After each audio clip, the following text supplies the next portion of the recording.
아들을 믿는 자에게는 영생이 있고 아들에게 순종하지 아니하는 자는 영생을 보지 못하고 도리어 하나님의 진노가 그 위에 머물러 있느니. 우리가 살아가다 보면 가끔씩 어떤 뚜렷한 목표를 가지고 앞으로 나아간다라기보다는 의미 없이 무언가에 끌려가는 것 같다라는 느낌을 받을 때가 있고는 합니다. 어떤 바쁜 일정에 끌려가는 것 같고 어떠한 책임감에 끌려가는 것 같기도 하고 혹은 눈앞에 쌓인 일들 가운데에 분별하지 못하고 그대로 끌려가는 것처럼 느낄 때가 참 많이 있는 것입니다. 그래서 우리는 앞으로 나아가기는 하지만 그냥 주어진 상황에 끌려가는 것 같다. 도대체 이 가운데에서 어떠한 의미가 있는가라는 생각을 할 때가 있습니다. 어디로 가는지 왜 가는지도 잘 모르는 것입니다. 그렇게 해서 하루를 마치고 나면 몸도 지치지만 우리의 마음은 더 공허해지는 것을 느낄 때가 있습니다. 바쁘게 움직였지만 남는 것이 없고 많은 사람들을 만났지만 여전히 우리 마음은 외로움 가운데에 사무쳐 있는 것입니다. 그렇게 우리는 계속해서 이 삶에 이렇게 끌려가는 것에 의미가 있는가라는 것을 질문하기도 합니다. 그렇다면 우리는 어떻게 삶의 의미를 찾고 또 앞을 바라보며 끌려가는 것이 아니라 내가 발을 내디디며 살아갈 수 있게 될까요? 오늘 본문은 우리 삶의 의미가 어디서 다시 살아나는지 분명하게 이야기해주고 가르쳐줍니다. 아들을 믿는 자에게는 영생이 있고, 이 말씀을 들을 때 우리는 종종 영생에 대해서 나중에 죽고 난 이후의 이야기다라고만 생각할 때가 참 많이 있습니다. 하지만 오늘 요한복음이 우리에게 가르쳐주는 영생은 죽고 난 후에 혹은 이 삶이 오랫동안 이어지는 것을 의미하는 것이 아니라 우리의 삶이 다시 살아나는 생명을 의미한다라는 것입니다. 해야 할 일들에 끌려가듯 살던 우리의 삶과 마음이 다시 이유를 얻고 우리의 무너진 마음이 다시 일어날 힘을 얻고 삶이 그냥 버티고 인내하는 것으로 끝나는 것이 아니라 내가 살아가는 시간으로서 변한다는 것입니다. 그리고 이 영생은 아들을 믿을 때 시작되는 것이다 라고 분명하게 이야기해 줍니다. 여기서 믿는다라는 것은 우리의 마음이 기대는 방향, 우리의 삶이 향하는 방향을 의미합니다. 그래서 요한복음은 항상 믿음에 대해서 설명을 할 때에 우리에게 생명에 대해서 항상 가르쳐 줍니다.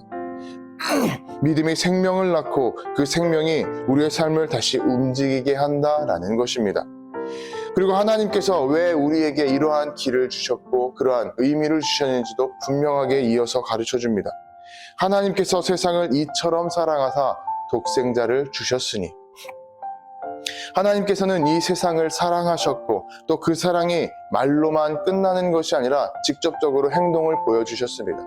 예수님을 우리 삶 가운데에 보내주셨다라는 것이죠. 그러니 우리가 예수님을 믿는다라는 것은 우리에게 이미 주어진 그 하나님의 사랑 가운데로 우리가 담대히 발을 내딛어 들어간다라는 것을 의미합니다. 바울 사도는 그러한 하나님의 사랑을 이렇게 설명합니다. 우리가 아직 죄인 되었을 때에 그리스도께서 우리를 위하여 죽으심으로 하나님께서 우리에 대한 사랑을 확증하셨느니라. 이 말은 우리가 잘했기 때문에, 우리가 어떠한 능력을 가졌기 때문에, 어떠한 자격이 증명되었기 때문에 하나님의 사랑을 받았다라는 것이 아니라 우리의 무너진 삶의 자리 가운데에 하나님의 사랑이 먼저 들어와 주셨다라는 의미입니다. 우리가 자격을 만들기도 전에 하나님께서 우리를 향해 사랑한다고 말씀하시며 우리를 품어주셨다라는 의미입니다. 그래서 믿음이란 결국 하나님께서 나를 붙들어 주셨다라는 것을 받아들이고 확신하는 의미입니다.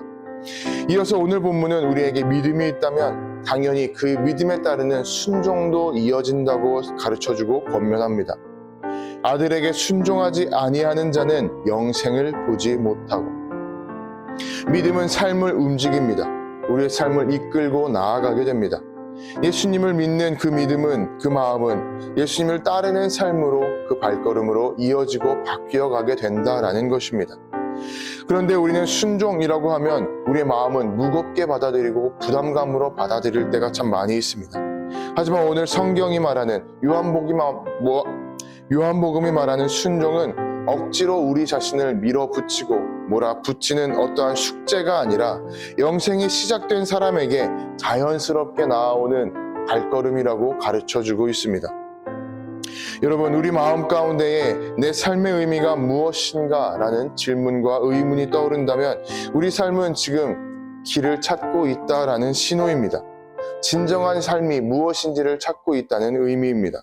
그때 우리는 더 답을 찾기 위해서 이 세상 가운데에서 헤매는 것이 아니라 우리에게 주어진 그 사랑을 먼저 찾아보고 우리가 돌아갈 곳이 어디인지를 먼저 바라보아야 됩니다. 우리를 불러주고 우리가 돌아갈 곳이 어디인가요? 오늘 말씀대로 영생을 주신 예수님입니다. 예수님께 우리의 마음을 먼저 돌리고 오늘의 한 걸음을 예수님께 먼저 내딛는 것입니다. 그렇게 우리가 내 삶의 의미에 대해서 질문을 찾고 의문을 던질 때 우리가 예수님을 바라본다면 우리에게 주어진 그 사랑을 통하여서 우리의 삶의 의미를 다시 찾아갈 수 있게 될 것이고, 우리가 세상 가운데에서 끌려가던 그러한 삶의 모습에서 그 사랑의 발걸음으로 우리가 직접 한 걸음 내디딜 수 있게 되는 것입니다. 그렇게 오늘 우리가 예수님을 향해 마음을 세우고 그 사랑으로 우리 삶의 의미를 찾아서 부르심의 그 방향으로 나아가는 하루를 살아가길 도전하고 또한 축복합니다.